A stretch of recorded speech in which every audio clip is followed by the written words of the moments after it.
Hello friends, आप सबका फिर से बहुत बहुत स्वागत है मेरे चैनल में। आज इस वीडियो में मैं क्लोज टेस्ट और पैसेज के ऊपर बात करने वाला हूं कि हमारा अप्रोच क्या रहना चाहिए इसको सॉल्व करने के लिए। देखिए, सबसे पहले मैं आप लोगों का ध्यान फिर से वो कैब की तरफ ले जाना चाहूँगा। मैं पहले भी आप लोगों को बता चुका हूँ कि वो कैब का जो महत्व है वो बहुत ज़्यादा होता है इंग्लिश के एग्ज़ाम में। आप इसको नेग्लेक्ट नहीं कर सकते हैं। तो सबसे पहले आपका अप्रोच यही रहना चाहिए कि आपका वो कैब बहुत बढ़िया से कंप्लीट हो जाए। वोकैब में आपको करना है सिनोनिम, एंटोनिम नहीं करना है, एलिमिनेशन से हो जाता है, पहले भी बता चुका हूँ। सिनोनिम बहुत अच्छे से करना है, इडियम्स बहुत अच्छे से करना है, फ्रेजल वर्ब करना है, फिक्स प्रेपोजिशन करना है, थोड़ा बहुत हो सके तो वन वर्ड कर लेना है। और आप लोग का सिनोनिम के लिए ये अप्रोच रहना चाहिए कि आप जो वर्ड कर रहे हैं उसको बहुत अच्छे से करें, बहुत अच्छे से करें। इसका सेंस ये है कि आप एक वर्ड के बहुत सारे आपको सिनोनिम पता होने चाहिए, जिसका फ़ायदा आपको आगे चल के क्लोज टेस्ट पैसेज में पता चलेगा। और आपका वोकैब अगर बहुत बढ़िया हो जाता है तो इसका सीधा सीधा फ़ायदा आपको क्लोज टेस्ट और पैसेज में मिलता है। आपकी अंडरस्टैंडिंग लेवल को बढ़ाने में वोकैब बहुत मदद करता है।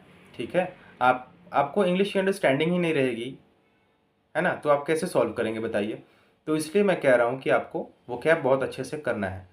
वोकैब आपने अगर बहुत अच्छे से कर लिया, उसके बाद आप जब प्रैक्टिस करेंगे तो आपको फ़ायदा पता चलेगा। कैसे पता चलेगा कि जब आप पैसेज सॉल्व कर रहे होंगे और पहले जो आप पैसेज सॉल्व कर रहे थे और बीच बीच में ऐसे वर्ड्स मिल जा रहे थे जिसका मीनिंग आपको पता नहीं था और उससे आपका इंटरेस्ट नहीं बनता था, आप कॉन्टेक्स्ट से बाहर निकल जाते थे, आपको पता नहीं चलता था कि किस बारे में बात की जा रही है, तो आप क्वेश्चन के आंसर तक नहीं पहुंच पाते थे और एक्यूरेसी के साथ आप सॉल्व नहीं कर पाते थे। और जब आप वोकैब को बहुत बढ़िया करके आप सॉल्व करने जाएंगे तो आपको इसका फ़ायदा पता चलेगा और आपको खुद अंतर दिखेगा। मैंने भी इस चीज़ को महसूस किया है, इसलिए मैं आप लोगों को ये बता रहा हूँ। तो सबसे पहले आपका अप्रोच यही रहना चाहिए कि एक बुक जो आप प्रेफर कर रहे हैं वोकैब के लिए, आप उसको मल्टीपल टाइम्स आप उसको पढ़ें, अच्छे से रिविजन करें और बिल्कुल भी बेईमानी ना करें वोकैब को पढ़ने में। वोकैब भले कम नंबर की आती है लेकिन ये आपको अंडरस्टैंडिंग आपकी जो है वो बहुत अच्छा करने में मदद करती है, तो आप इसको नेग्लेक्ट नहीं कर सकते हैं। और बुक की बात मैं अगर करूं, पैसेज के लिए और क्लोज टेस्ट के लिए अगर आपको बुक लेना है तो मैंने जो इस्तेमाल किया है उसी के बेसिस पे मैं आपको बता रहा हूँ कि नियॉन पब्लिकेशन की बुक आती है क्लोज टेस्ट के लिए, पैसेज के लिए और PQRS के लिए भी आती है, पैराजंबल के लिए। तो आप तीनों को ले सकते हैं अगर आप ले सकें तो, या आप वोकैब सॉरी इसके लिए ले सकते हैं, कॉम्प्रिहेंशन के लिए ले सकते हैं और क्लोज टेस्ट के लिए ले सकते हैं। उसमें बहुत अच्छा अप्रोच दिया हुआ है, दोनों बुक मेरे पास भी है और उसमें बहुत अच्छा अप्रोच दिया हुआ है। जैसे कॉम्प्रिहेंशन के लिए आपको दिया हुआ है कि रेड हेरिंग को कैसे पहचानना है, आउट ऑफ द पैसेज कौन सा है, टोन टाइटल थीम ये कैसे पहचानते हैं, है ना, कोई क्वेश्चन आउट ऑफ पैसेज है कि नहीं है ये कैसे पहचानते हैं और क्वेश्चंस को कैसे टैकल करना है, वो सब उसमें मेथड बहुत अच्छे से दिया हुआ है और आपको भरपूर प्रैक्टिस के लिए प्रीवियस ईयर का कंपाइलेशन भी उसमें दिया हुआ है। तो वो बुक आप प्रेफर कर सकते हैं। और क्लोज टेस्ट के लिए भी वो जो नियॉन पब्लिकेशन की आती है क्लोज टेस्ट के लिए, वो आप प्रेफर कर सकते हैं। उसमें भी बहुत अच्छा मेथड दिया हुआ है कि क्लोज टेस्ट को कैसे पढ़ के सॉल्व किया जाता है, फॉरवर्ड रीडिंग बैकवर्ड रीडिंग से कैसे आंसर तक पहुंचा जाता है, ये बहुत अच्छा अप्रोच उसमें दिया हुआ है। मैंने खुद इस बुक को इस्तेमाल किया है दोनों को और उसका फ़ायदा मैं देख चुका हूँ, इसलिए मैं आपको बता रहा हूँ। तो पैसेज के लिए मैंने आपको बताया कि आप वोकैब को बहुत बढ़िया करिए, उसके बाद आप इस बुक को प्रेफर करिए। ठीक है, आप उससे बहुत ज़्यादा प्रैक्टिस करिए और अगर आपकी वोकैब बहुत बढ़िया है तो आपकी ऑब्वियस सी बात है कि आपकी अंडरस्टैंडिंग बहुत अच्छी हो चुकी होगी और जब आप प्रैक्टिस पे आएंगे तो आपको खुद ब खुद फ़ायदा पता चलेगा। उसके बाद आपको सिर्फ यही करना है कि ज़्यादा से ज़्यादा क्वेश्चंस की आपको प्रैक्टिस करनी है। और एक ऐप मैं आपको बताना चाहूँगा, इंग्लिश माध्यम एक ऐप है, वो आप डाउनलोड कर सकते हैं इंग्लिश के लिए।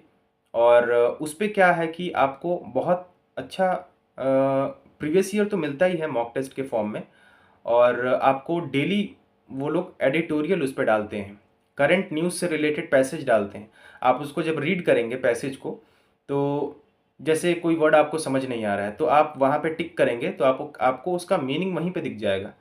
ये बहुत अच्छा बनाया गया है ऐप को उसमें ऐसा। और उसका फ़ायदा आप उठा सकते हैं। फिर आपको एसएससी के बहुत सारे एग्ज़ाम्स के CHSL, CGL, MTS, CPO, steno, ये सब के आपको टेस्ट मिल जाते हैं, प्रीवियस ईयर भी मिल जाते हैं और जो कंपनी का बनाया हुआ मॉक टेस्ट है वो भी मिल जाता है। तो उसका फ़ायदा भी मैं उठा चुका हूँ और बहुत अच्छी ऐप है जिससे मुझे फ़ायदा भी हुआ है। तो मैं आप लोगों को बता रहा हूँ कि ये ऐप अगर आप चाहें डाउनलोड करना तो डाउनलोड कर सकते हैं और उसका फ़ायदा देख सकते हैं। और अगर आप सब्सक्रिप्शन लेना चाहें उसका तो 1 महीने का सब्सक्रिप्शन लेके देखिए, आपको फ़ायदा पता चले तो आप आगे एक्सटेंड करिए, नहीं तो फिर कोई बात नहीं। और फ्री में भी बहुत सारा कंटेंट उसमें अवेलेबल है। जैसे कि आपको जो डेली पैसेज दिए जाते हैं पढ़ने के लिए वो बहुत सारे फ्री में भी अवेलेबल होते हैं। तो आप उसको पहले फ्री वाला कंटेंट पढ़ के देख लें, उसके बाद आप इस पे आएँ सब्सक्रिप्शन पे। जैसी आपकी मर्ज़ी आप वैसा कर सकते हैं। तो क्लोज टेस्ट पे आ जाता हूँ मैं। क्लोज टेस्ट के लिए क्या है कि आपका ग्रामर भी बहुत अच्छा होना चाहिए, वोकैब भी बहुत अच्छा होना चाहिए और अंडरस्टैंडिंग आपकी अच्छी होनी चाहिए। तो अल्टीमेटली वोकैब आपका बढ़िया होना चाहिए। आपको वोकैब बढ़िया करना है तो करना है, तभी आप उसका फ़ायदा देख सकते हैं क्लोज टेस्ट और पैसेज में। बिना वोकैब को बढ़िया किए आपका ना ही क्लोज टेस्ट सही होगा और ना ही एक्यूरेसी के साथ आप पैसेज सॉल्व कर पाएंगे। ये सच्चाई है। इस सच्चाई को जितना जल्दी आप एक्सेप्ट कर लें उतना आपके लिए अच्छा है और एग्ज़ाम में बहुत अच्छा रहेगा। तो आप इसी अप्रोच के साथ चलें, आप वोकैब को बहुत बढ़िया करें। उसके बाद आप प्रैक्टिस पे जब आएंगे तो आप जितना प्रैक्टिस करेंगे उतना निखार आते जाएगा। तो ये सब आपके ऊपर है, ठीक है। तो आपका सबसे पहला अप्रोच यही रहना चाहिए कि वोकैब को बढ़िया से करिए। वोकैब के लिए आप कोई भी किताब इस्तेमाल कर सकते हैं। आप एक ही किताब इस्तेमाल करिए, उसको मल्टीपल टाइम पढ़िए, बहुत अच्छे से रिवीजन करिए, उसके बाद ही आप क्लोज टेस्ट और पैसेज में आइए। और जहाँ आपका पैसेज अच्छा हुआ, अंडरस्टैंडिंग बढ़ी, पैसेज अच्छा हुआ, तो आपको जो पैराजंबल है PQRS उसमें भी आपको दिक्कत नहीं आएगी। वो भी आप बहुत अच्छे से कर सकते हैं। आपकी अंडरस्टैंडिंग अच्छी हो चुकी होगी ना, तो आप उसको बहुत अच्छे से सॉल्व कर सकते हैं। और यही अप्रोच थी दोस्तों। मैं ऐसा ही अप्रोच करता हूँ। तो मैंने आप लोगों को यही बताया। इस वीडियो में अगर कोई कमी रह गई हो तो मुझे ज़रूर बताएं। बुक मैंने बता दिया, आप लोगों को कैसे करना है ये बता दिया। तो इस वीडियो में सिर्फ इतना ही दोस्तों। आप लोग बहुत अच्छे से पढ़िए, टाइम बहुत कम है स्टेनो के एग्ज़ाम में। 26 तारीख को फॉर्म स्टार्ट हो जाएंगे और वैकेंसी पता चल जाएगी। तो बिना टेंशन लिए आप लोग बहुत अच्छे से पढ़िए, वोकैब को नेगलेक्ट बिल्कुल मत करिए, बहुत अच्छे से पढ़िए। यही कहना चाहूँगा। बेस्ट ऑफ लक दोस्तों, आप लोग बहुत अच्छे से पढ़िए। Thank you.